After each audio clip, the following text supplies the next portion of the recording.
Well, hi everybody, and welcome back to Movie Couple Live. Happy Saturday! This is a show where we talk about the latest in movie news and pop culture. I'm Wendy. I'm Dustin. And we're talking about today Avatar: The Way of Water box office numbers. Daredevil, Born Again filming updates. And of course, our favorite movies and TV shows of 2023, because this is actually our final live stream on YouTube of 2022. Yeah. Because we're not going to stream on Saturday, which is New Year's Eve. This year has kind of flown by, I have to admit. Every time we do like our top movies, top TV shows of the year, it's always difficult because you forget things that happened early on in the year and you kind of have to go through the list going, okay, we saw that one, this one I liked. Oh, yeah, that's right. Oh, that came out this year too. Yeah.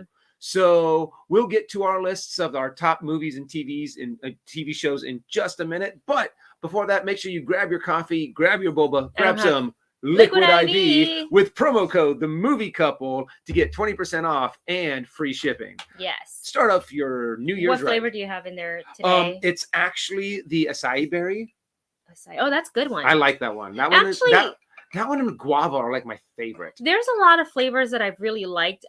If you lean on a little bit less of a sweeter, like you don't want your flavor water to be super sweet, then one, you can add more water to kind of lighten that up, or you can do flavors like golden cherry, guava, and there was one more.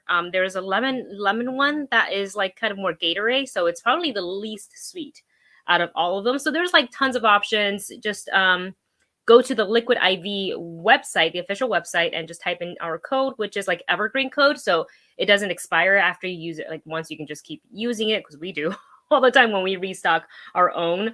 And it gives you, like, my favorite is the free shipping. So go ahead and do that. Very, very helpful. And let's see what some of you guys' favorite, because we have Paul in the chat saying that boba milk boba tea.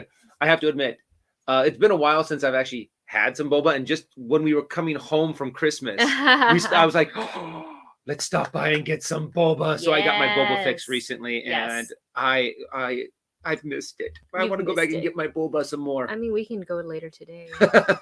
This is the problem of like living where we live. There is like about a good 4 or 5 boba places that's near us. And seeing this is the last live stream of 2022, of course, Navi had to come and say hi. She's doing really well. I know you guys have been following up on like how she's been doing as far as like health wise. I think the doctor finally figured out a good combination of different types of medicine to help her get past the issues that she was having, which is good. So now the next part is to monitor her for the next few months to make sure that it doesn't come back once she's off the medicine, because that's one of his concerns too. The vet's concern was that, like, okay, so it's working with while she's on the medicine, which is great, but what happens when she's off of it? So we're gonna find out, because we gave her last pill today. Yeah, her last one was today. I don't know why my Maps app was up, so I'm gonna turn that off. But hey, you guys, welcome to today's live stream. Thank you so much for being here. If you haven't done so already, go ahead and give this video a thumbs up. Really helps us out here on YouTube. And if you like all the chit-chatting that we do with movies and our reactions, don't forget to hit that subscribe button as well, so you don't miss any videos that come out on our channel. There you go. We don't do movies. We just talk about them. Yep. Okay. So, let's go ahead and get into the first topic here, and that is Avatar: The Way of Water box office numbers. So I feel like I was kind of reading reports prior to the Christmas weekend, which just happened, that the numbers seemed lower than expected for Avatar: The Way of Water. And then so there were speculations that, like, oh, it's been too long. I mean, the gap was 13 years. That is a long time to wait for a sequel. So maybe people don't care about it anymore, or it doesn't have that spark as it did all those years past. And well, that could be true, because I feel like that's kind of pretty reasonable to have those theories. I also thought that literally the next weekend after was Christmas weekend, and people have so much things to do and wrap up before they travel for the holiday. So that weekend is probably filled with either traveling, wrapping up work, or most importantly, what most people were doing was doing the Christmas shopping. Last minute shopping. Yeah. But of course, then again, you could always get like maybe a movie theater gift card for someone's Christmas present, and then be like, hey, now let's go see a movie. Right. So it was kind of up in the air whether or not Avatar was going to be like, is it going to be as big as the last one? Because that's the #1 movie of all time is the first Avatar movie. Yeah. And we were not disappointed. I have to admit, this movie just came out guns blazing, knocked everyone's socks off with the special effects. Even though, yes, it is a hefty 3 hours and 12 minutes, but it was able to reach that $1 billion club very after fast. This weekend, which is what I was trying to say, was that people, for the premiere week, they were too busy doing things, and it made sense. For one, I guess the word to get out a little bit, and two, why would you see it by yourself and then potentially have to see it again on Christmas? And why not just experience it with your family? And like a lot of people do that. A lot of people go to the movie theaters. That's like a Christmas thing. So, and I think for many people, we weren't really able to have that in 2021. Definitely not in 2020. Oh, definitely not. Yeah. So, but you guys are also bringing up some good points too. I think, where was it? Ruru2 writes 6,000 flights canceled. People were stuck at the airport. True. Yeah. So that's where you can just buy that viewing of, I don't know. Can you actually watch it? You'd have to go to a theater. You'd have to go to a theater. It's not available. If you're streaming. Stuck in what he's saying is that maybe that's what's holding up a little bit of. Oh, I was like, maybe that could help it, because people are like, we're stuck here. We can't really drive. Can we walk to a movie theater, or else I'm going to be stuck inside with all these people? So let's go to a movie theater. So it makes sense either way. I mean, I'm really curious to see whether or not the numbers will show that which one if it actually helped or hindered. So as of 9:30 this morning, Deadline reported that the film Avatar: The Way of Water has officially topped the 1 billion global mark, which is still pretty good, pretty big. And I remember reading a tweet somewhere on my timeline. I think I was looking up like box office numbers, and somebody was saying they live in India, and they were saying that for India, the movie had a huge box office success. And it was that one of the most tickets sold for a Hollywood movie being shown in India, like bigger than, that's what this person was saying. So I don't know if like they had like a report that they were going off of or whatever, but if that's the case, the 1 billion totally makes sense. I feel like that's something my dad, and not that he is in like the best of health to be able to go to the movie theater, but I feel like if he wasn't dealing with health issues, he'd be like, I'm going to go see Avatar. So, can you turn that down just a little bit? I can hear myself, and it's very distracting. No problem. So let's see. Previously, where is it? Okay. So for domestic, it looks like it's hit 293.2 million. Which is amazing, and that was through this past Monday. And I think that this is one of the movies that's going to keep growing.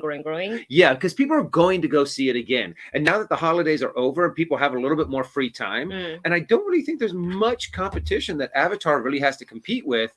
They're like, hey, let's go see Avatar again. Let's see if there's something that we missed. Let's see the special effects again. But that's also what made the first Avatar movie so successful, is people went back to see it again and again and again, because it's just mind-blowing how clear the picture is, how realistic these aliens look, and any creature, anything that's on the screen looks so real. And then the 3D technology, it's definitely a spectacle. Yeah, it really is. I'll say that. So I can see, like, I know I personally was very much wowed by and I was pretty much expecting like some of the best CGI and stuff that I've ever seen, but I still was surprised, because like I know I'm not a fan of 3D movies, but I also knew that there was no other way for me to consume Avatar other than in 3D, because that's how it was intentionally being shot, for like 3D IMAX and etc. So Ru2 is also putting down in the chat 104 million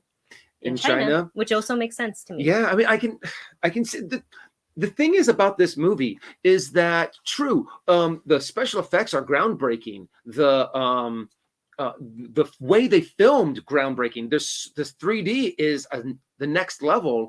Is that it's also a story that a lot of people can relate to. Everyone kind of has experienced or has something in their society that has to deal with maybe like immigration, having to deal with different cultures, having to deal with imperialism, or every culture in the world has those topics at hand. So it's relevant to just about everyone, because it is based off of so many, there's other things that you can connect it to in whatever culture you're a part of. I feel like the story now, for the first one, it was very much centered around Jake and Neytiri. This one, I mean, there's still a big part of it, obviously, but it focused a lot on, obviously, the Ocean Na'vi tribe, but also the children, the Sully family, if you will, the kids. So I feel like as we get further into, the next few Avatar movies, I feel like, not saying we're going to see less of Jake and Neytiri, but I think they're going to really focus on the kids, specifically this. If you haven't seen it yet, I don't want to say any spoilers, but but I feel like the son is going to be a main focus, obviously Kiri and Spider and all that stuff. So, and Ruru too. Yeah, family. That's very much what it is. It's kind of family. It's the Na'vi version of what is it called? Fast and the Furious. Yeah. Hey, Sean Banks is in the chat. Thanks so much for hanging out with us. Welcome back. Hope you're doing well. Okay. Should we go ahead and move on to the next topic? Sure. So what are your guys' thoughts on Avatar breaking the $1 billion club so fast? Do you think it's just going to blow the first Avatar movie out of the water? Give it like another month, and whether or not it's going to be Avatar 2, #1 at the box office, followed by Avatar 1. Yeah. At least also we don't have to wait 13 years for the next one. You know what I'm saying? Like there's not going to be that long of a gap. It'll be way less than that. So let us know your thoughts about the box office. Where do you think it'll land? What records do you think it'll break, if any records at all? I think it's getting close to breaking records, right? Well, it broke the record that Spider-Man No Way Home actually had, which was Spider-Man No Way Home was the fastest movie until today to get into that $1 billion club. Now Avatar Way of Water is the fastest $1 billion club Spider-Man movie. Was so good too. Oh, it was. All right, let's go ahead and get into the next topic here, and we're talking Daredevil Born Again filming update. This is really exciting. I saw this on, I think, probably Twitter. So first and foremost, I think it was Charlie Cox in an interview talking about the length of filming and when it's going to start. So they are going to start in 2023, and I believe he tweeted out about a conversation he had with the creators. Yeah, they said to him, so this is an interview with NME, and he says he was told we're going to begin shooting in 2023, and he said, great, when? And they said, all of 2023. So he's going to start shooting in February all the way and finish until December. There's going to be 18 episodes for anybody who wants to just a little reminder of so this is really exciting. And I'm also thinking, I don't know any TV shows that's filmed for 11 months. I know, that is insane. So like, what are they and are there breaks? Because sometimes production takes breaks. No, that makes sense. That would make sense that if they have like maybe a 2-week or a month break somewhere in between, because filming for that long of time, it's a long time. It's a long time to be on set, and you want to make sure that your actors and your crew are just as fresh at the beginning that they are at the end, to where they're not just like, oh my gosh, we've been on these sets for so long, it's been the same. I mean, it's also got to be nice though to be like, I'm covered for 2023. I don't need any other jobs. I've got this job. I'm good. But that is a huge chunk of time. But also, when you really break it down, it's so much content that they're trying to make. Let's say each episode is 45 minutes. That's 16 hours of content that they're filming in 1 year. Right. And it really does feel like it's really setting up a lot for the MCU. I feel like they're going to be, trying to integrate everything from the Netflix series, but into their own Marvel Cinematic Universe. They have pretty much clearly said that this is a reimagining, or how did Charlie Cox say it? He said that this is definitely not a continuation. I don't remember the exact verbiage he used. It is not a continuation of the Netflix show. It is it's an alternate universe, which, it's probably going to be very close to what we saw in Netflix, but, just tweaked a little bit to fit into the Marvel Cinematic Universe. And before I dive into this next bunch of quotes from Charlie Cox, I just want to say thank you to Anthony Solis. Thank you so much, for your Anthony. Super chat, who writes, "Hello, everyone. On my lunch." Ooh, nice. What are you having? That's what I'm curious about. Wanted to say hi. Hope Christmas was good, and don't mean to be early before I go back. Favorite shows in 2022: She-Hulk, Andor, Rings of Power was fun. Nice.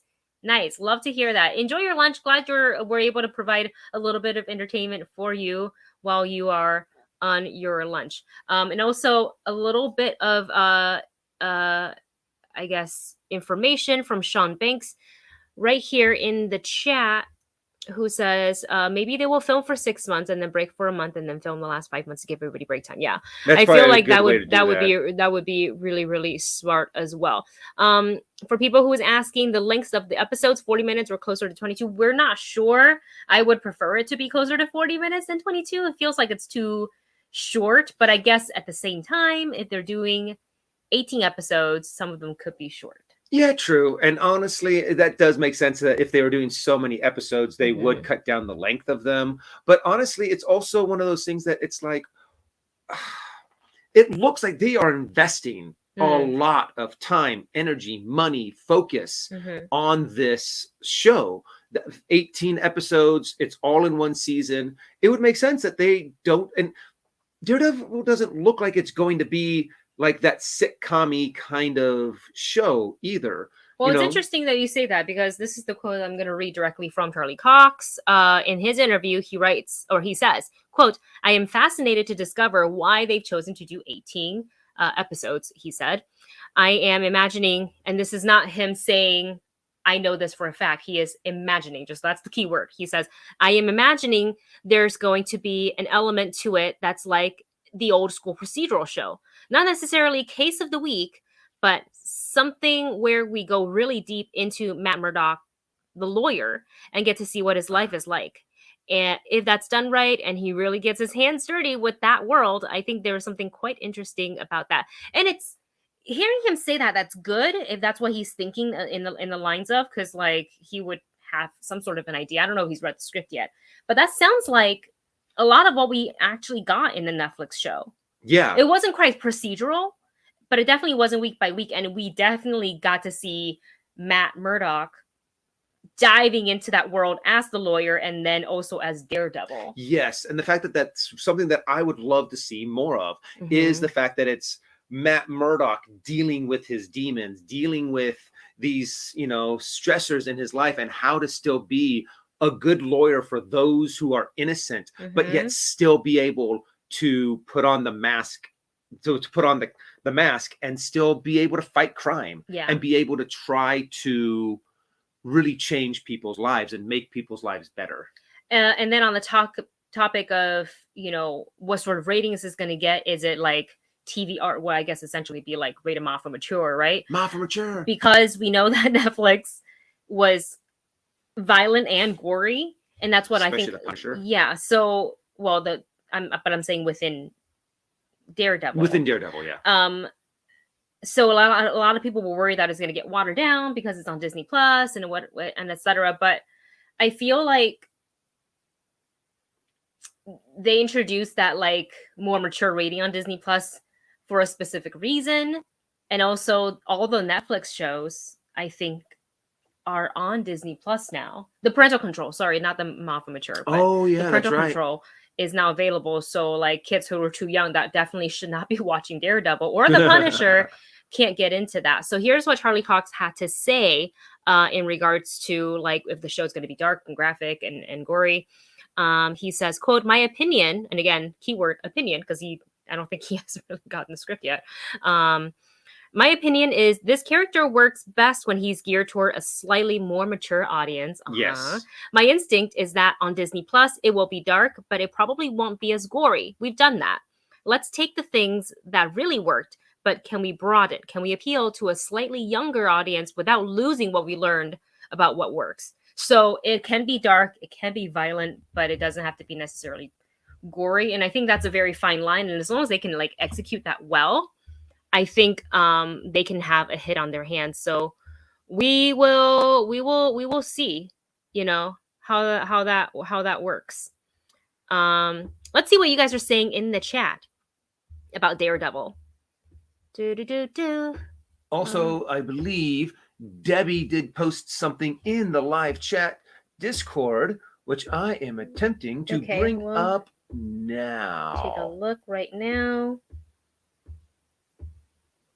Oh yeah, actually, it's the same thing that you just read. When Charlie Cox's quote of "My opinion is this character works best when he's geared towards a slightly more mature audience." Yes. And yeah, honestly, I am super excited to hear him say that, because they wouldn't bring Charlie Cox back and be like, "Oh, by the way, we're completely changing Daredevil.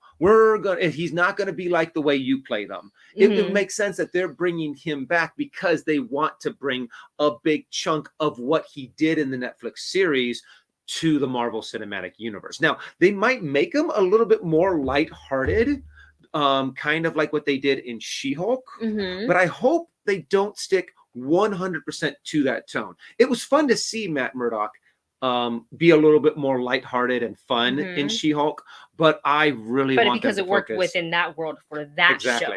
But he doesn't have to be, because it's a Daredevil show, not a She-Hulk show. So and I want to hear your guys' opinion. Do you think She-Hulk might appear in 1 or 2 episodes of Daredevil where once again they're going head to head, where she's defending a client, he's defending a client?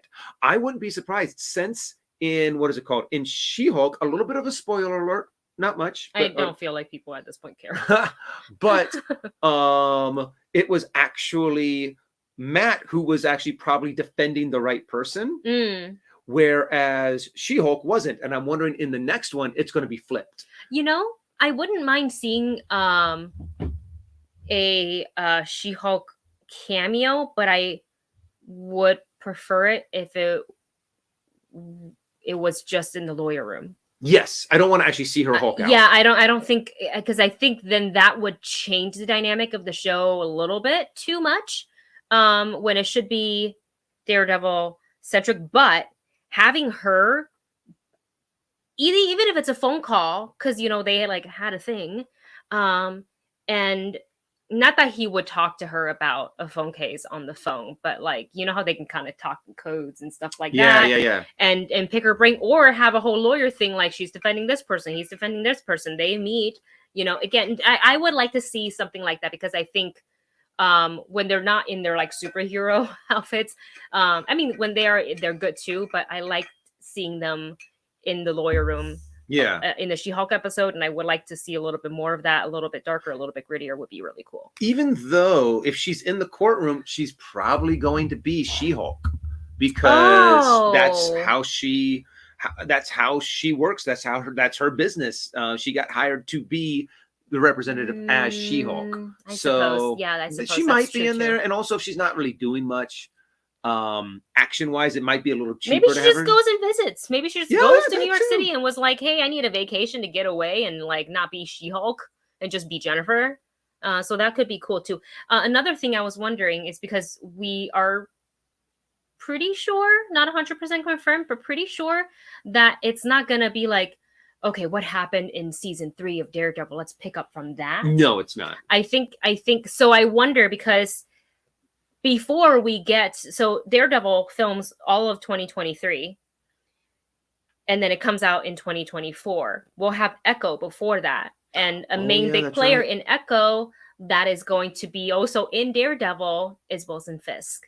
So I wonder how that is going to intertwine. So I can't wait to see Echo, and if Echo and Daredevil will sort of cross paths, because I think in the comic books they did. Yes. Right. So I think they actually had a lot. Oh, that's what? what I heard something off in the other room, and I was like, "What is that?" It's because you said. Echo. Oh no! It's the name of our smart device. But yeah, and I'm also curious on how much Charlie Cox is going to be in Echo. And we know because when we went to D23, we actually saw a little bit of footage from Echo. Yeah. And we saw Wilson Fisk, with that eye patch which on. we all knew because they're not going to kill Fisk. No, but I think supposedly something similar like that happened in the comic books as well. So that's kind of paying tribute to that. Rurutu, your comment cracks me up. Why would anyone go to New York City after being invaded by aliens twice in the MCU? Everyone's like, we're out of here, New York. Yeah. New York's just too crazy. This is true. But look, we're super excited. We're super excited for Daredevil. We know we won't get it until 2024, but we have a lot of good shows coming up on Disney Plus. Before we get there, like The Mandalorian, like Echo, a couple of other things. Go ahead. I was going to talk to about Stardrew's comment. This Hammer. one? That would make sense because since we know that Armor Wars is coming up, and actually Armor Wars got switched to a movie. It's no longer a TV show, I believe, right? But yes. I don't remember. There might be some lawyer action going on between Daredevil and the Hammer Institute, or the Hammer, whatever the corporation is that Jason Hammer, I think that's his name. Correct me if I'm wrong. Justin Hammer. Yeah. It's one of those. It's a J name, but it would be interesting to start seeing some setup because there's a lot of Stark tech that's out there now. So, and also, are we going to see? What's his name? His names, Dustin. Happy, because in Spider-Man, Happy was going to need some lawyer. A really good lawyer to help defend him in court for all of the Tony Stark tech that leaked out. So there could be some connection there, and I'm just excited to see what exactly Daredevil Born Again is going to be offering us, because they could have just this be so many different lines of Marvel storylines, story arcs coming and getting their nice little setup and prep in Daredevil. And then from there, it just, we get into a little bit of Armor Wars. We get into a little bit of what's going on with some of the other friends that Daredevil works with.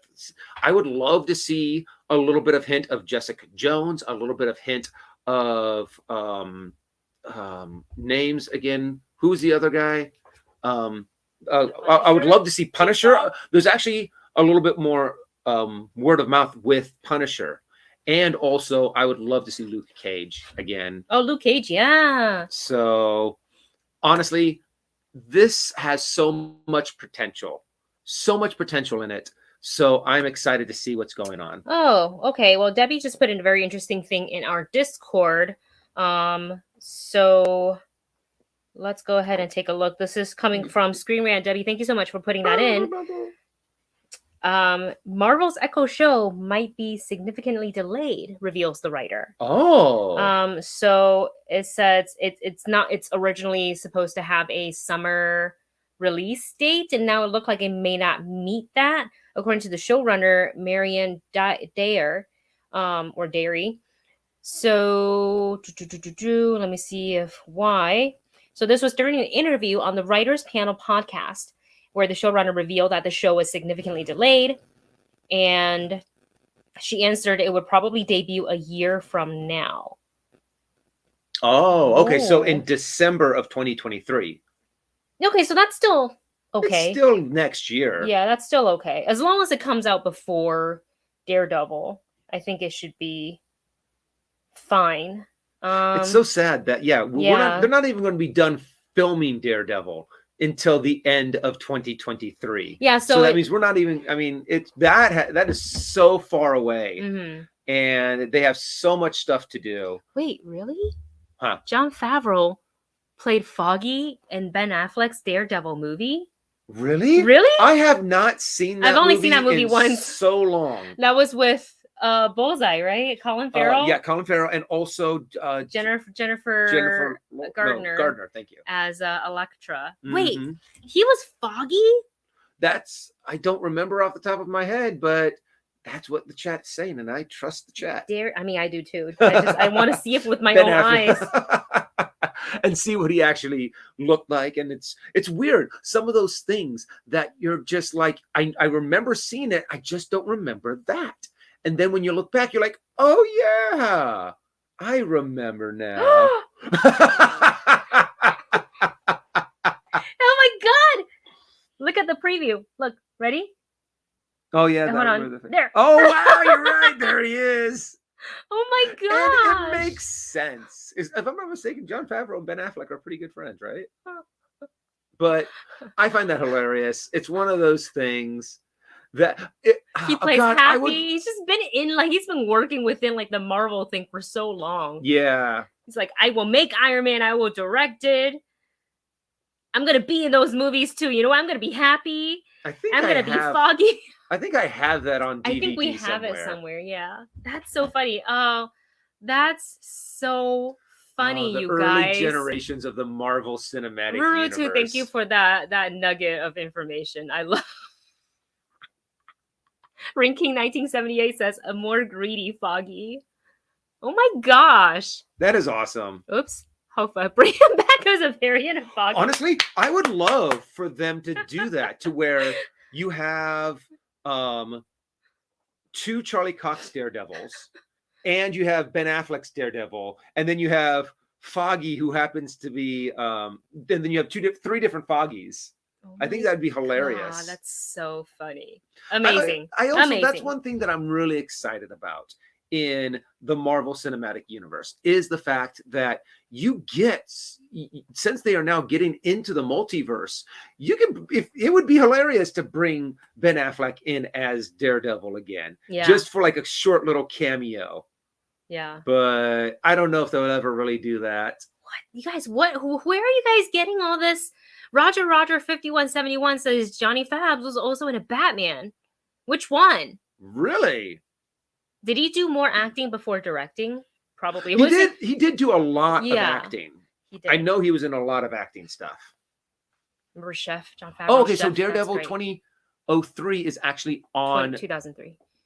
2003 is but is on HBO Max. Okay. Well, I think I have it on DVD somewhere. I actually really liked that movie, so I bought it. But yeah, I have to go back and watch it because it has been a while. Funny. Oh my gosh. In continuing with the theme of what is coming to Disney Plus and Marvel shows and etc., let's talk about, I don't have a banner for this, so we'll just go to Newsflash. Just a short bit of news, because I was reading something and there's a show coming soon to Disney Plus called Renovations. And I was like, what the heck is a Renovations? And then so Renner obviously has to do with one Jeremy Renner. Very true. And I was like, okay.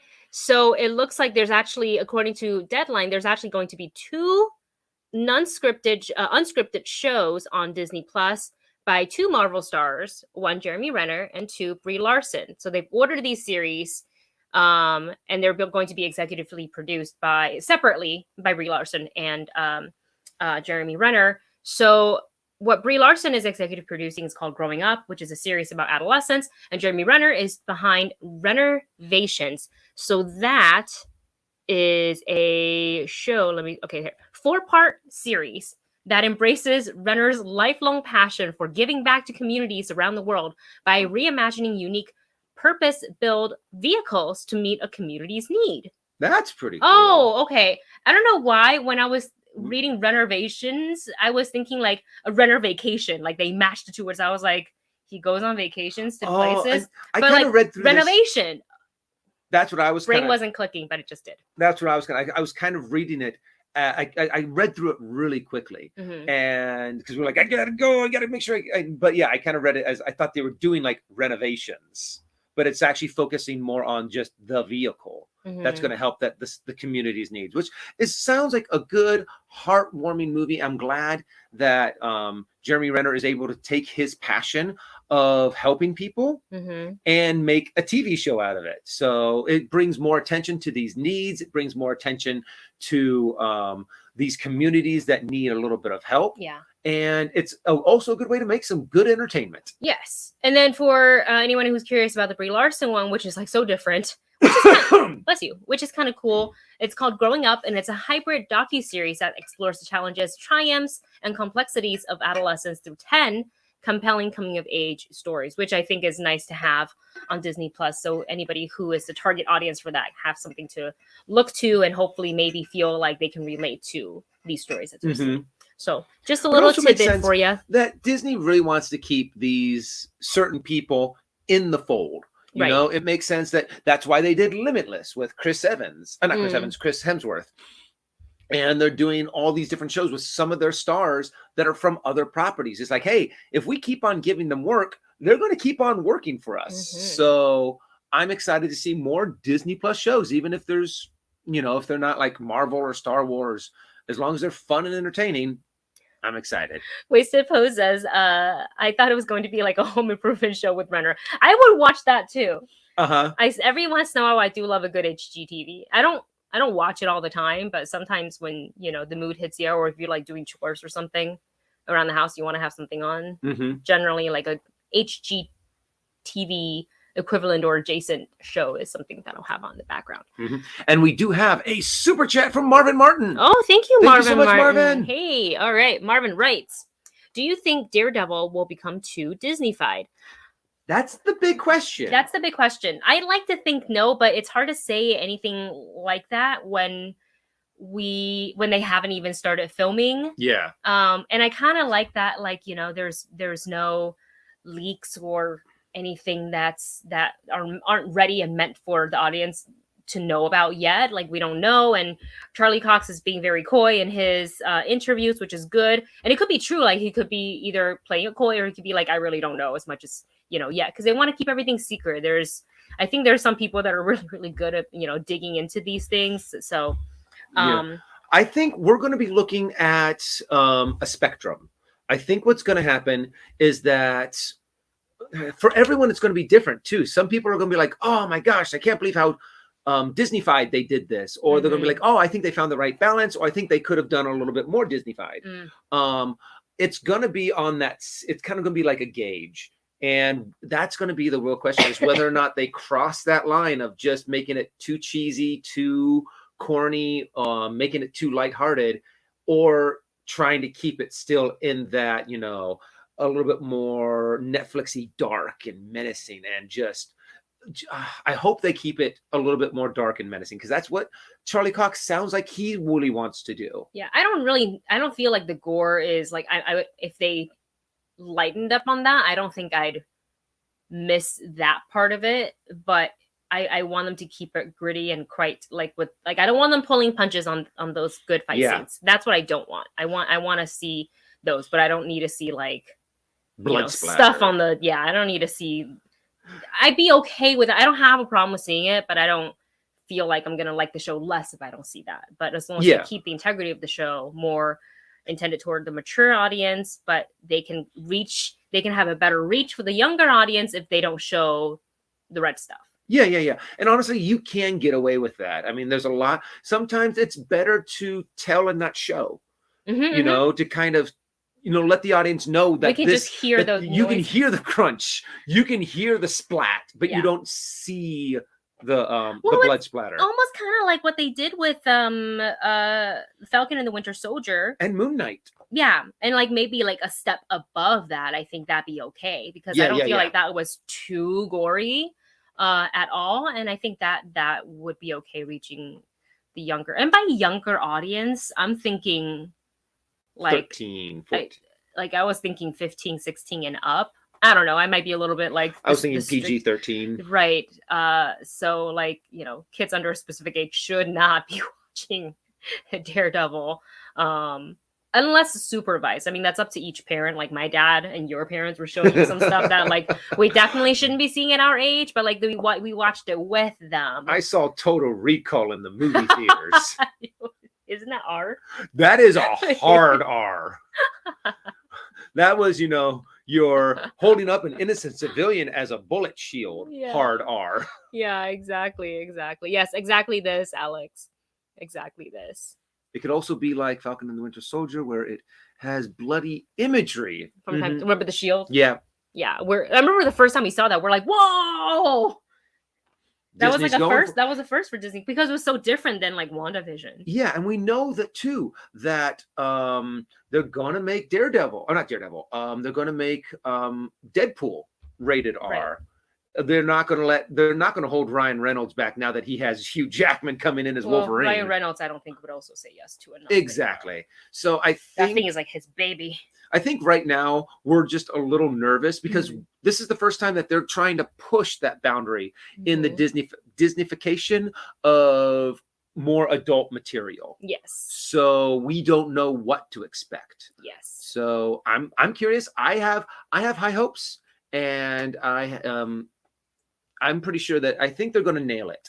I think they're going to get it right on that line where it's not too much Disneyfication, but you can tell that they obviously toned down the goriness. I'm curious on what they're going to do if they ever bring back Punisher, though, because Punisher, you kind of need the gore. That's him. He is, shoot first, ask questions. So good in that role. He's so good. That fight scene in the prison, where it is a brutal, he's drenched in blood at the end of that fight scene, and it's just done so well. I hope they find a way to be able to fit Punisher into the Disney MCU.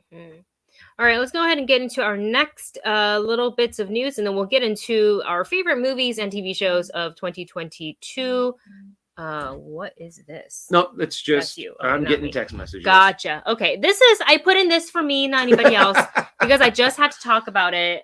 We're taking a very, very, very far jump all the way from talking about Marvel and TV movie news to K-pop. Not that far, because it's only 1 or 2 degrees of separation from Stray Kids to Ryan Reynolds to Deadpool. Yeah, Stray Kids are a big fan of Deadpool. They actually did one of their performances. Just look it up. If you look up Stray Kids Deadpool Kingdom on YouTube, they did a performance, a mashup of their song, and the theme was Deadpool. So Ryan Reynolds had caught wind of that and looked up Stray Kids. That's not what this is about, but I'm just giving you the background of why that there's a connection. A little romance that's going on. Yeah, so he saw it and he was like, oh my gosh, that's so cool. They like Stray Kids. He likes Stray Kids, and the Stray Kids like, oh my god, he noticed us. And so now he's a stay, which is the fandom name for anybody who is a big fan of Stray Kids, like myself. And like, he subscribes to the leader of Stray Kids, Banchan. There's an app called Bubble, and it's a paid app where you pay to. It's kind of like it's social media, but the way it works, it's the idols. It feels like they're talking directly to you because it's exclusive content that you're essentially subscribed to. Ryan definitely has that because Banchan was like, "Hey, it's Christmas. You know what I want to watch for Christmas?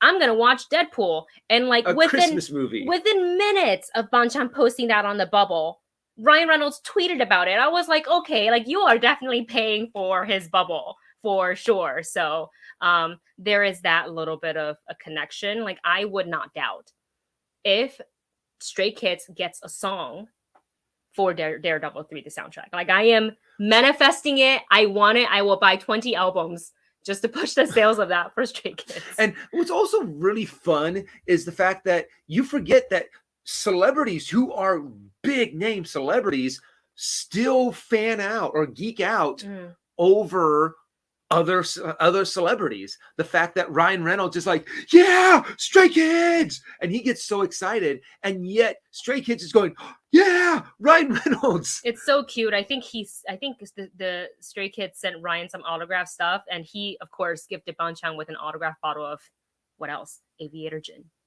I don't even know if they can have it because idols technically can't drink, but Banchan's old enough. I think he's 25, so I think he can. But I think he also said he didn't want to drink it because it was so pretty. He didn't want to open it. Anyways, what this is about is they just...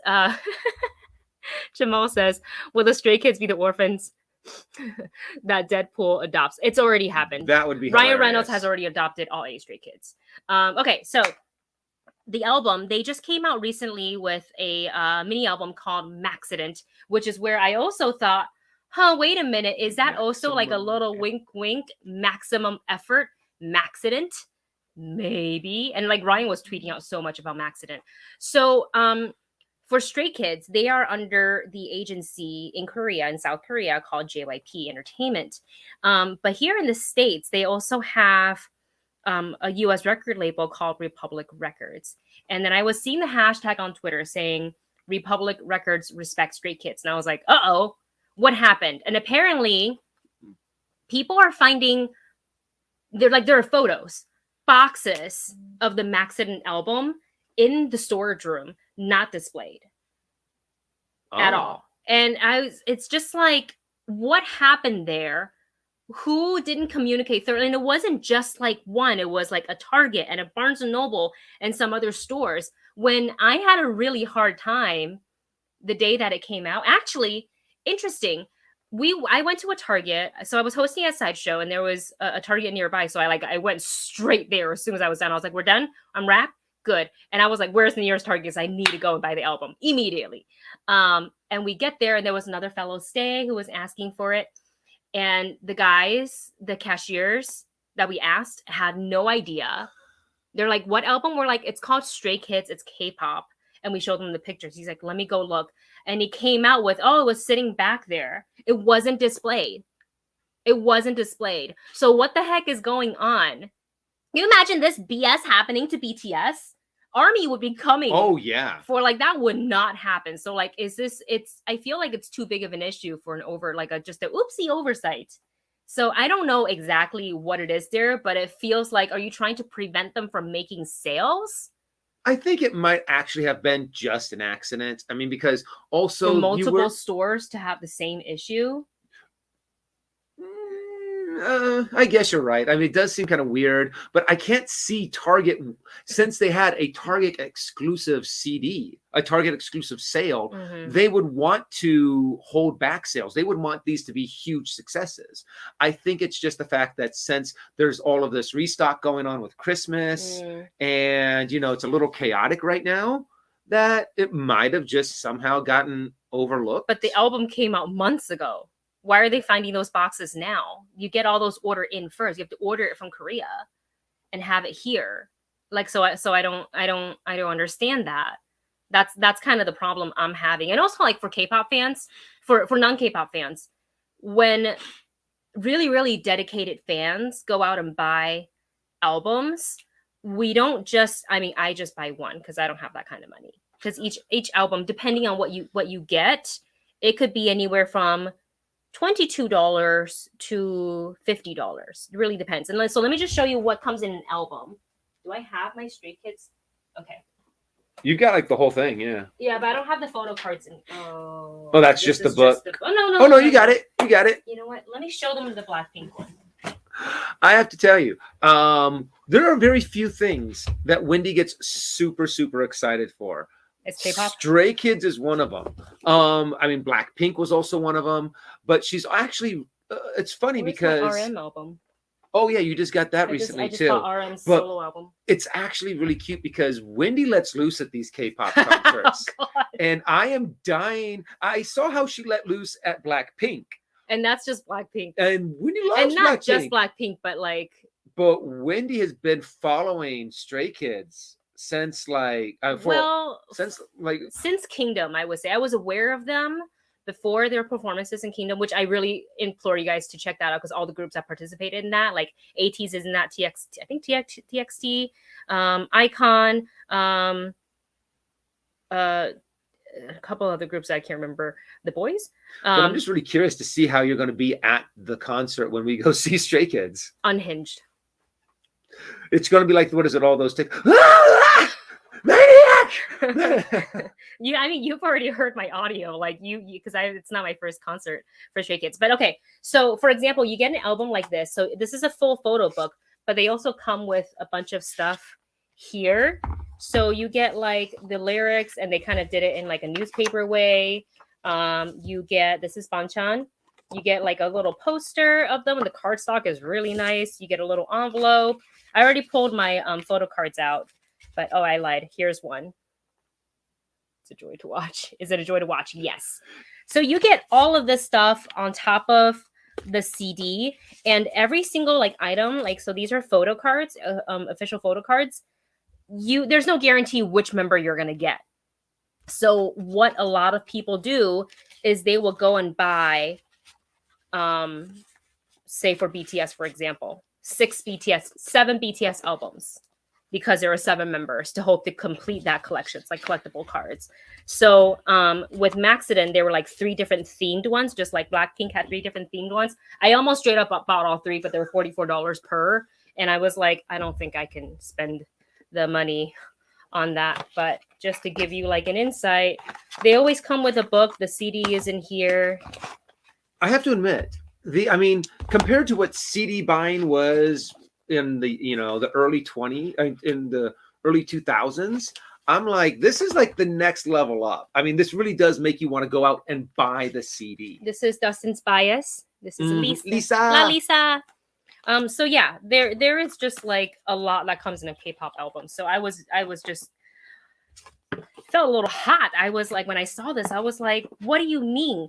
And it's not because like the stores are busy because of Christmas, because the album came out months ago and they're finding it now. And it's like the store I went to wasn't even aware that it was supposed to be out. So that sounds like a communication problem, but it's the same occurrence in a variety of stores, like not just specific to like a Target or a Barnes & Noble. It's like multiple stores. Anyways, all right.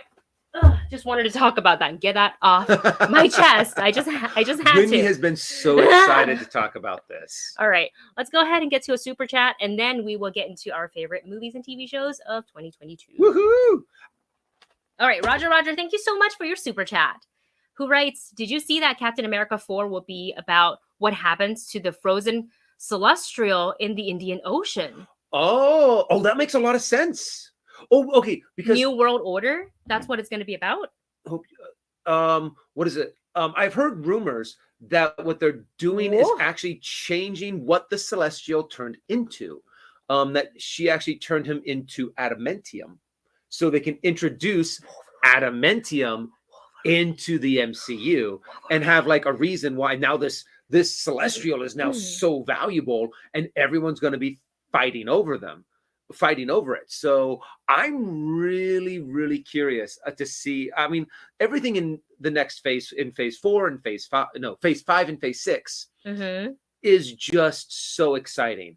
And all of these, because pretty much phase 4 was them, solidifying exactly what happens, introducing some new characters, and then phase 5 and 6 are just pushing forward with their new narrative.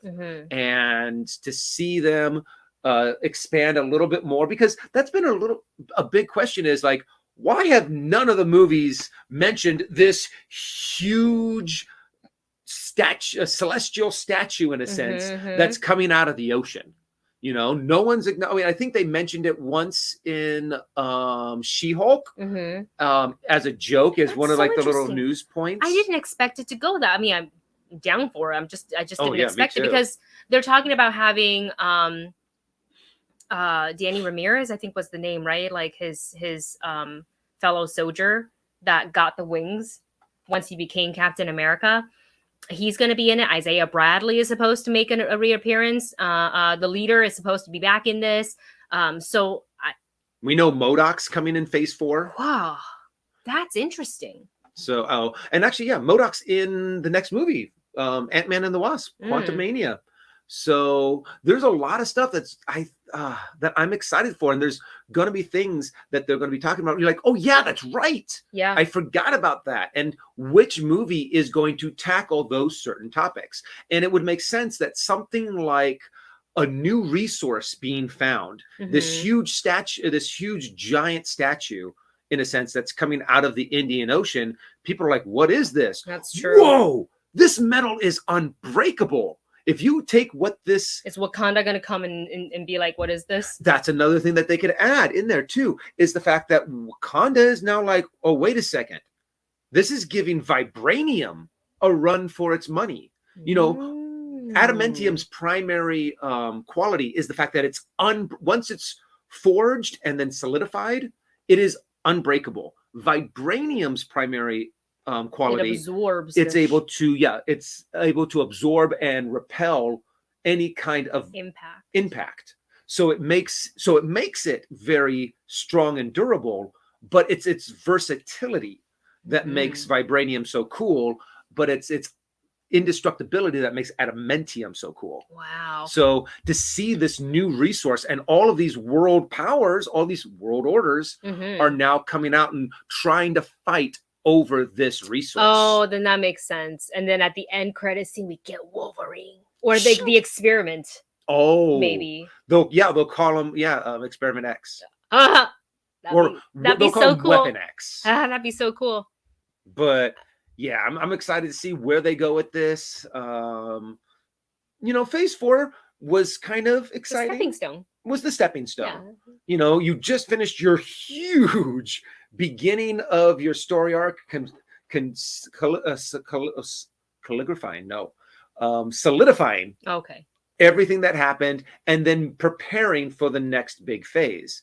So now this is where they just get to play in this huge sandbox that they built. Yeah. I want to read this comment by Marvin Martin, who writes, the Celestials sort of created Apocalypse, so that could be a way to bring him into the universe. Oh, yeah, that's true. I mean, I wonder what he'll look like and what Oscar Isaac's going to react because we all know that he played Apocalypse in the X-Men movie. It would be interesting for him to for Moon Knight to meet the new Apocalypse and have some kind of smart ass remark. Yeah. All right.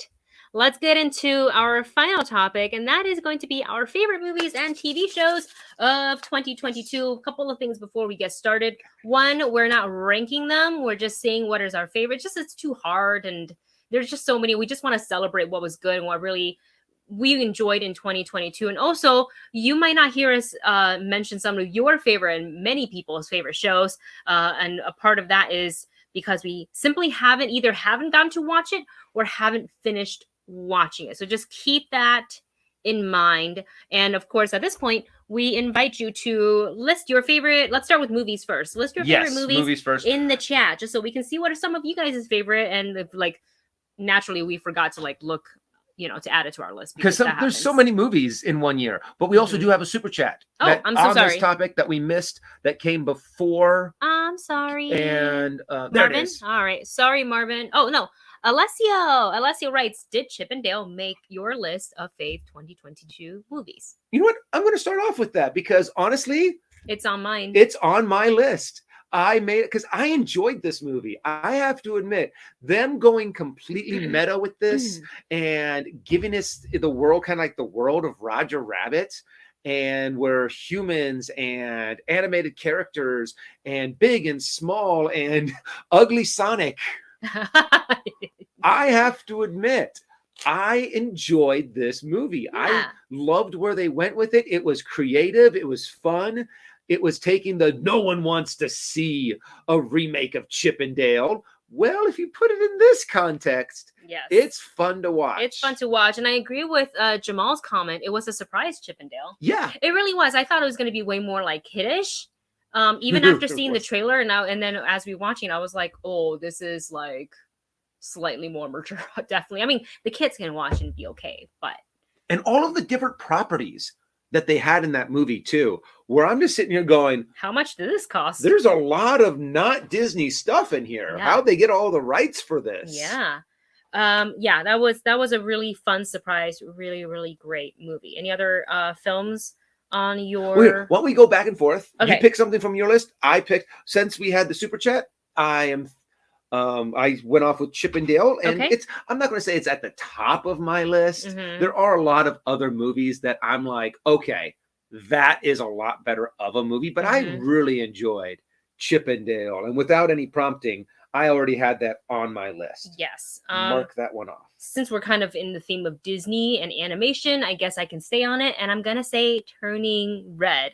That movie was also another big surprise for me. I connected with it very emotionally. It's about, a young Asian Canadian, a girl going through life. So it's coming of age story, but also there's a bit of a generational story there as well. And the tradition, the guilt that's carried on through from the past generation to the next one, how to Mhm. be like, and just as a child of the immigrant, like I recognized a lot of that, and I'm sure you guys did too, and or you know, just to have to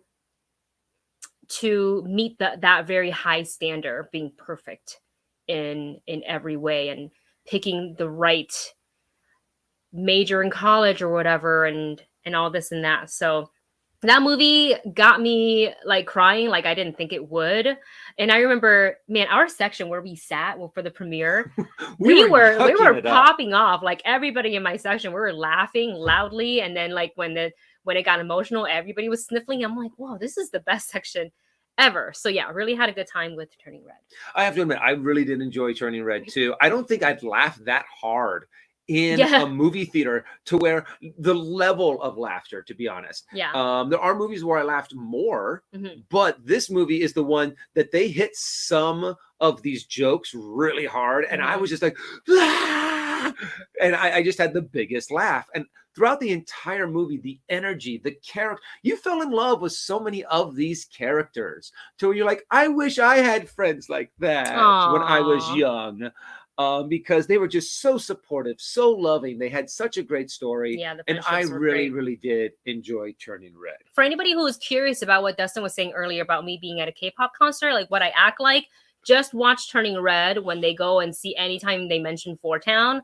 That is me and my friends. That is. We are Four Towners forever. Stays forever. Okay, your turn. My turn. All right. Wait, was Turning Red on your list or no? Turning Red was on my list. Nice. All right, so let's change it up a bit and go to something a little bit more grown up. And something that actually struck me as, oh, I actually enjoyed this. The Menu. Ooh. I have to Why admit, didn't I put that on my list? That's something I forgot about. The Menu. Normally, I don't like these kind of movies because it was a very suspense, very thriller, kind of violent. But I have to admit, there are some of like the things, there are some things that didn't quite connect all the way with what the theme was, but the way they executed it, the characters, the story, the underlying tone of the way we treat service people or people in the service industry. And I liked it. It was one of those movies that afterwards I sat down and it had free reign in my head for a few days where I was thinking, contemplating, it made you think. Yeah. And I really enjoyed The Menu. Yeah, that was, I don't know why it didn't pop, because we saw it kind of recently. And I'm trying to absorb all of these other like award contending shows so I can get ready to vote, that I'm just like, there's so many that I still haven't watched because I was like, I need to fully absorb this one first. I can't do double features anymore. It's like my brain can't compute. So like that's actually a really great one because that wasn't on my list, but I did put it back on my list now. So in the same vein as that, and I already know this is on your list, so I'll just go ahead and put it down. And it's on Netflix, even though it was in theaters for a short bit, and that is Nice Out 2, aka The Glass Onion. This is close to the top of my list. Yes. If you guys have not seen The Glass Onion, watch it. You don't need to have seen the first one at all. There's no connection whatsoever. I think there's like one little throwaway line that they did mention. But yeah, I'm sorry, I cut you off. No, it's fine. This is your movie, but I loved Glass Onion. Check it out, watch it. It is hilariously suspense and they keep you guessing until the very end. Yeah, I had pretty high expectations. The early reviews of it was very positive. And I liked the first one quite a lot. So going in, I was like, can it really be that good? Can it? Because the first one was pretty damn good. And it's nothing like the first other than the fact that the genre is murder mystery. But it's a different group of personalities, different type of motivations. And it's just, each one has its charm. I've been thinking about it, and I almost don't want to be like, this one was better than the other. It's just another addition to the Knives Out franchise. So if you are really into murder mystery, definitely give it a watch. It's 2 hours plus, I think 2 hours and 20, maybe a little bit more. It doesn't feel like that. The time went it goes by really fast. So fast. And if you're not into murder mystery, you're like, I don't know, why should I watch this? Watch it for Daniel Craig's acting. Because he's so fully enjoys being this character. You can just tell he has so much joy playing this character. And also make sure you have the subtitles on, because there are some phrases that he'll say with such a strong accent. You're like, what the heck did he say? Oh, I get it. Okay. Yes. But yes, definitely, if you have not seen Glass Onion, check it out. Check it out. All right. So you know what? I'm going to do a clump of them because these are ones that I enjoyed and I had fun with. Okay. So I'm going to clump together 3 movies that I liked. Okay. Sonic 2, The Batman, and Doctor Strange Multiverse of Madness. Oh. These are movies that I really enjoyed, that I had a lot of fun in. They all fall under that comic book, video game genre, even though each one is different. But I had fun at all 3 of these movies. Sonic 2 did a great job on holding up the bar that was set in the first movie. Doctor Strange Multiverse of Madness had great moments with bringing in fan favorite characters from the multiverse. And the Batman just did a great job on bringing another dark, gritty, mean version of Batman to the big screen. Yeah. I like that you clumped all 3 together. So I will also clump all 3 together so we can get through this faster, because I keep seeing you guys' comments and I want to read those out loud. So I am clumping together in the same vein, movies. Ooh, there's a lot of fur in here. Movies that I just had a really good time watching in the theaters, or if it's, a streamer, then I had a good time watching it in that form. And that is Violent Night. Yes. The Adam Project, and Bodies, which Dustin did not see. I did not see that one. It's a horror film. So. Okay, that's probably why I didn't. You're like, do you want to come see? No, I'm fine. Yeah. But definitely Violent Night is so good. For that, can I throw one in with that list? Go ahead. Prey. Yes, that's on my list as well. Because Violent Night and Prey are 2 different ways to have good action, very different kind of movies. Action movies, but done completely differently. The comedy with Violent Night and the comedy behind the violence was great. Yes. But the action and the suspense that they did great with Prey was very enjoyable. Yes. Wait, so you said Violent Night, Bodies, and the Adam Project. Adam Project. I thought that was really fun too. That was a fun one. That's on Netflix. Yeah, a really, really fun one. Okay, your turn. Okay, so I'm going to do one more before I get into my top. I'll do one more bundle. Okay. These 2 movies are completely different. Then I'll tell you my top 2 movies of the year. Okay, I'll do the same. I have enough. Pinocchio, the Guillermo del Toro version. Okay. Not Disney. That one and Elvis. Yeah, Elvis is on my list these too. Movies, especially Pinocchio. Oh my gosh, that movie just tore me apart in so many different parts of the movie, to where you just feel the punch in your chest. Guillermo del Toro does a beautiful job on creating this lively, beautiful, rich world. And, it's him taking a story that we know is darker in the original telling, and then taking his own spin, his own vision, and his own color to it. So his own style. And I enjoyed it immensely. Elvis was beautifully done. The characters, this is the first time that I truly hated Tom Hanks in a role. Not him as an actor, but his character. And, normally... Such a terrible person. Oh my gosh. And he did a great job. So... definitely, I felt bad hating him because it's Tom Hanks. Yeah, but the manager was like despicable. Yeah, Elvis is great. If you haven't watched it, and if you haven't seen any of Austin Butler's work, this is a very good introduction into his capacity as an actor. Super, super talented. I actually only have 3 movies left. Okay, I only have 2. Okay, so I'll go ahead and name all 3. Oh, you only have 2. Most of them, you know what? Honestly, most of the ones you have left are, the 2 that you are probably also 2 that I'll say 1, and then we can say our final 2 together. Okay. For me, I really liked, and I keep going back to be like, wow, I really did like this film a lot, is The Banshee of Inisherin.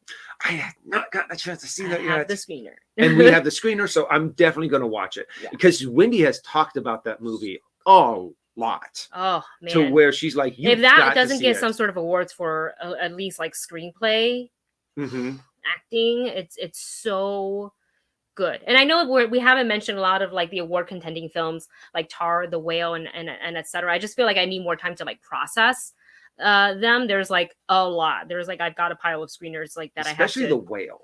Yeah, so I just want to sit with those for a little bit longer. That's why they're not really on the list today.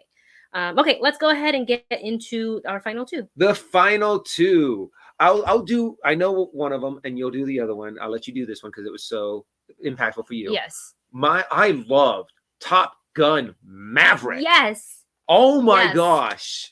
I mean, I was so scared of this sequel 30 some odd years after the first movie. And you're sitting here going, oh no, this could be so bad. This can end up going completely south. And it was so well done. I love the characters. I love the stories that they told.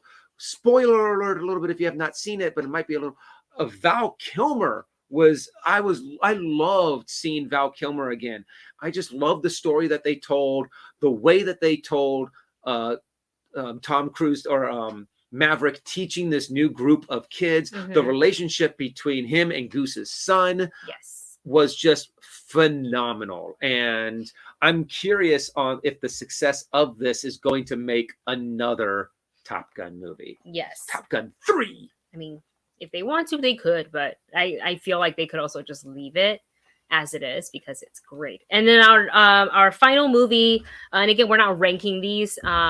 Everything, Everywhere, All at Once. If you know me at all, if you've been watching our channel these few years, or even just like this year, you will know how much we've talked about this movie. I feel like it kind of started out as like indie film, and it still really is technically. Yeah. But I feel like word of mouth really got people to go and see this movie. Michelle Yeoh is like top of her game. I mean, she always is top of her game. But I feel like this is a character she finally got to dig into while not breaking away completely from what she is known for, which is the martial arts. Yeah. But she got to be really emotional and got to really tell, the story of Evelyn. Like, I really love that. And the relationship with her daughter and her husband. Ke Kwang was like the comeback Cinderella story of Hollywood. Just that man is such a treasure. Like, oh my gosh, him at all costs. But I love Ke Kwang. I have to admit, I was blown away by his performance, the level of his acting chops, and the fact when he takes off that fanny pack and starts kicking butt. I'm like, he won the Saturn Award, I think, for that, because I think, who knew? Like, I just didn't know, because he wasn't working in front of the cameras for so long in the industry, but he was behind the scenes and he kept on training and he was doing stunts and stuff. And so when I watched him do it, I was like, wait, is this stunt double? Nope. Or is this him? And then you find out that it's him. And there's Everything Everywhere All at Once. It's kind of like a little matrixy, a little multiverse. So our characters, our actors, got to play so many different characters and interact with those other characters. So it's like very intricate. I know Michelle Yeoh talked about how in her script she had to color code the pages and different highlighters, and like this color meant it was Evelyn, and this color meant it was this other, Evelyn, and it's insane. Stephanie Hsu was absolutely phenomenal in this. The scene that got me like boohooing, with this is a crazy movie, like watching experience. I was crying like hard cry, like, but silent, because you're in public, so you can't like boohoo full out. And before you're even done sort of coming to terms with what you were feeling and the reason why it moved you to tears, you were already laughing at this next thing. And I'm like, I feel like a crazy person right now. The scene that got me had no verbal dialogue. That's right. At all. It was the scene with the rocks and the googly eyes. That's what got me. I mean, other scenes got me too, but that's the one that got me hard. And I got home and I think, how do I tell people about this movie? What scene got you emotional? The rocks. Where there was no dialogue. They're just the rocks that got me hard. So yeah. I thought, yeah, definitely. If you have not seen Everything Everywhere All at Once, please go watch it. Do yourself a favor before this year is over. Oopsie. Make sure you watch that movie. It is so original. It is executed so well. It is so absurd, but the absurdity is used in such a perfect way. Go watch it. I feel like I need a Rakakuni t-shirt. Mm-hmm. For sure. Okay, so now it's time, before we end the live stream, we definitely want to go and see what you guys picked as your favorite. Oh, we didn't even do TV shows. Let's do that. Let's read comments. I think I want to talk more about comments. Yeah, I want to see what you guys are saying. So Debbie says, Fresh, ooh, great movie. The Unbearable Weight of Massive Talent, that's Nicolas Cage movie. Top Gun Maverick, The Woman King, Wakanda Forever, and Turning Red. And then other thing, there's so many movies out there that when you mention certain movies, I'm like, oh yeah, that's right. Yeah, there's just been a lot. Yeah. Yeah, it's great. It's great. You know, if you love entertainment, if you're okay with going to the theaters, there's just like so much good stuff, good stories, and good entertainment out there. Dance DJ says Prey and Glass Onion. Let's see. Encanto, I'm seeing Encanto. MK Songbird says Encanto. Decision to Leave. See, I should have put that on my list. I forgot about it. Decision to Leave. I don't think I've seen that. Oh, I have it. Decision to Leave, Tar, Everything Everywhere All at Once, X After Yang, Marcel the Shell, and RRR. It's a very long movie that's now on Disney Plus. It's an Indian movie. Yes. Excellent. I know of it. I just haven't tackled it yet. Because kind of like with Avatar. Oh, that's also, I didn't mention Avatar: The Way of Water was on my list. I thought that was a very enjoyable movie. Nice. But like Avatar: Way of Water, you have to prepare yourself to watch an over 3 hour long movie. So, but now that you know it's on Disney Plus, you can pause it. But like, I got to get some food. I've got to get. But it's not on Disney Plus for a while because it's in theaters. So you just have to plan your breaks accordingly, because it is a long movie. Sean Banks writes Top Gun Maverick, Bullet Train, Everything Everywhere All at Once, Wakanda Forever. God, I should have put, I don't know why I didn't put Wakanda Forever on my list. I think I just like in my head, I'm like, yeah, it's good. Yeah. It's already, and then like when you're making the list, you just kind of brain fart. Multiverse of Madness, The Batman, Smile, great film. It's a really, really fun one. Nope. And to name a few for me. That's what Sean Banks says. And then also Sean Banks is adding Scream and The Gray Man. I think The Gray Man is on Netflix. Yes. Marvin Martin says, I don't know if it's a movie, it's a show, right? It's good series. Cabinet of Curiosities. That's a Guillermo del Toro one. Oh, that's on Netflix. I gotta watch that. I just want to watch everything Guillermo del Toro now because of how good Pinocchio was. Noah wants to know, Lightyear was enjoyable for Noah. Is the film on your list? My guess is probably not. It was fun, but wasn't as amazing as I hope it would be. For the exact same reason that you listed, that is why it didn't make our list. Exactly. There were some fun moments. I liked kind of the storyline. We love socks. We stand socks in this house. But there were some things that just didn't quite make it onto the list. I would probably give it, I'd say it's very middle of the road for me this year. We have a super chat we're going to get to in 2 seconds, but I want to finish reading what you guys have put down for your favorite movies and TV shows. So let's see what else.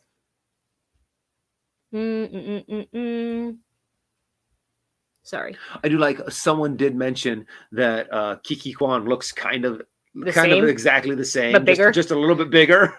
And I'm kind of like, gross. And he sounds the same too. Yes. And I'm just like, I love that guy. Yeah. I wish he could have had more of an acting career throughout his life instead of having Goonies, Indiana Jones, and then Everything Everywhere All at Once. Jamie Isaac Choi says, my favorite movies of 2022, Everything Everywhere All at Once, Batman, Glass Onion, Avatar: The Way of Water, Wakanda Forever, Top Gun Maverick, and The Woman King, Puss in Boots, The Last Wish, that's on Apple TV+, Chip and Dale Rescue Rangers, and the One Piece film. Oh. You know, the anime? Oh, yeah, the anime. The pirate one. Haven't gotten to see that yet. So many shows. And before we end our live stream, just going to quickly go over rapid fire because MK is kind of kicking us off here with the TV side of things. Pachinko, that's on my list. Little Women, that might be on my list. I am on episode 5. So I'm not there yet, but it's really, really good. I like it. The Bear, yes, chef. Bad Sisters, Better Call Saul, and Reservoir Dogs. Mm-hmm. So those are MK's TV picks. If you guys want to put your TV picks of 2022 in the chat, please feel free. I'm going to show just how big of a nerd I am, because the one series that I have to admit I probably had the most fun, that I was the most excited for, and just nerded out the most this year was The Legend of Vox Machina. I have been waiting for so many years for this to come out, and The Legend of Vox Machina just blew me away. I loved what they did. Me being a fan of the series and having watched the series, it was amazing for me. For someone who hadn't watched the series, but know of the campaign, of the characters and certain things that's happened in the campaign. Yeah. So for me, I have to admit, Legend of Vox Machina really, really, really did it. Is that the only one on your list? You're gonna I had a couple. Fire? Go ahead and rapid fire. Andor, Tales of the Jedi, Moon Knight. All on my list as well. That's it. I love those. Some ones that I hadn't gotten to see was we haven't finished Stranger Things yet. Yeah, there's a lot of reactions that are coming because we still have to film Cobra Kai. We want to film Wednesday because we're getting a lot of requests for Wednesday. Yeah. So we have to do those. I almost feel like we shouldn't have done Willow and we should have done Wednesday instead. Yeah. I really do feel that because too. I'm just not having fun anymore watching Willow. It's painful. I'm trying to. I really want to try to like it, but it's just I'm having to admit that it is just not for me. Okay. And there's a lot of people in the comments that are watching the show that are loving it. That is awesome. I'm glad that there's people out there who are enjoying this series. For some of the TV stuff for me, aside from the ones that Dustin already said, I liked Miss Marvel. I love Severance. I know it's not like new to 2022. I think it's 2021, but it's excellent. Werewolf by Night, and Business Proposal, which is a K-drama. If you want like a light-hearted, not too much, it's not very dramatic, even though it is called a K-drama. Like that's a really fun one to watch. So those are our picks for TV.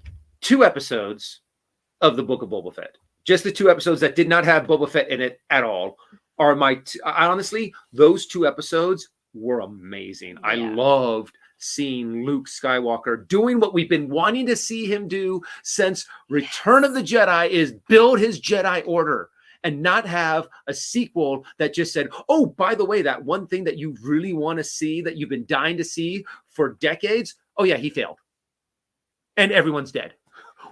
No, we got to see a little bit of taste of that, because that's something I've been wanting to see from Star Wars. Yeah. Since Return of the Jedi ended. Yeah. So let's go ahead and see what you guys are saying in the chat for your favorite TV shows of 2022. I see Obi-Wan, Vox Machina, Rings of Power, House of the Hot D. Hot D. We always refer to Hot D here. Andor, Miss Marvel, Obi-Wan, Alaska Daily, Stranger Things 4, Season 4, Wednesday, Miss Marvel, WandaVision. WandaVision isn't 2022 though. What is the new Vision show that they are planning on doing? I don't remember what it's called. It's something Vision Quest. Oh, cool. That's what it is.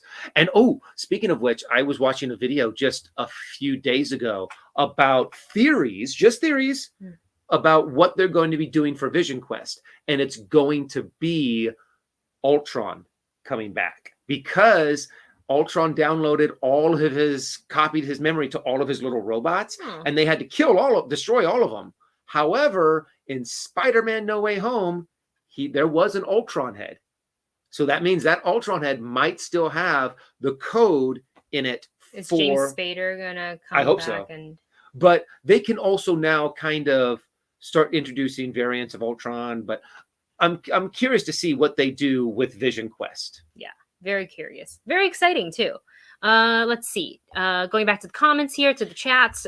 Jamie says the White Lotus season 2 I still need to watch. Like I haven't watched it. I loved season 1. Only Murders in the Building, Abbott Elementary, great show. The Boys, The Crown, Andor, Moon Knight.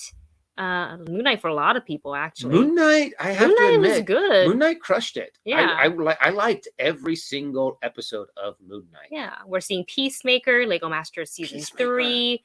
The Guardians of the Galaxy Holiday Special, K-drama Our Blues. I really want to watch that. Byung Hyun Lee is in it. So I as well as the girl who plays the dentist, I think in Hometown Cha Cha Cha. So I really want to watch it. That's on my list. Hometown Cha Cha Cha. Let's see. Foundation. Didn't Foundation get canceled? I heard it was like really good and it got canceled. This is the thing. This is also why I love doing this, is because there's so the cleaning lady. There's so much. There's so much media out there. Yeah. That it's impossible for any one person to watch everything. It's a lot of content. To get some of this content in is like, okay, cool. Yeah.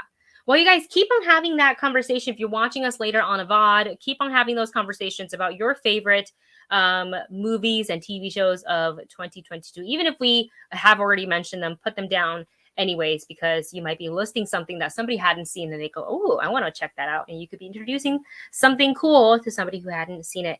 So you guys, thanks so much for hanging out with us through today's very long live stream, but we thought it's okay to make it a little longer. Usually when we start doing lists of something, it's going to be a little bit extra. Ooh, Rurutu coming in hot, Invincible. Was that this year? Was that this year? Was that last year? Well, because yeah, if Invincible was this year, then definitely Invincible is on my. Oh, wait a second. I think it was at the end of 2021. When are we getting a season 2? I know, and that's actually something that I was curious about. I want. Invincible. We're doing reactions to that when that happens. Editing is going to be hard because I have to blur out all the red stuff. A lot of red stuff. Yeah. And there's more. I than even just had to red do that stuff. for a Vox Machina just in case. Like some of the sexy Scanlan scenes, I had to get, what is that gnome doing with my daughter? Creative with my editing there.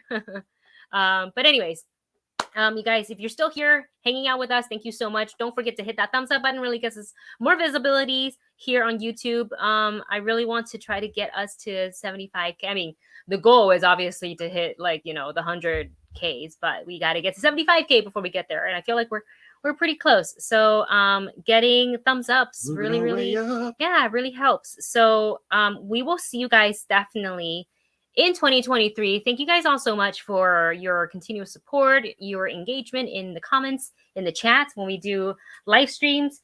For Miss Navi, you want to say goodbye to everyone? Come here, Miss Navi. Just come and say goodbye and a happy new year to all of our friends out there. And thank you guys so much for watching. It really means the world to us. I still find it weird that, people like watching us.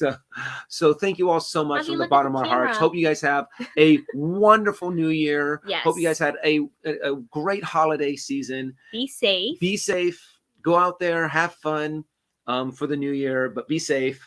And we will see you in the new year. Yeah, we'll see you on YouTube in 2023. If you follow me on Twitch, there I probably will be doing a little bit more there and before the year ends. So if you feel like you want to get a couple more live streams in before the new year, you might be able to catch one more before on Twitch before 2023.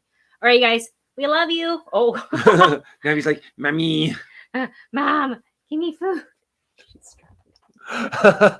Well, everyone, we will catch you in the new year. You guys have a wonderful day, and we'll see you later. Bye, everyone. Bye. You still have to hit yes, so just go ahead and hit it. Oh.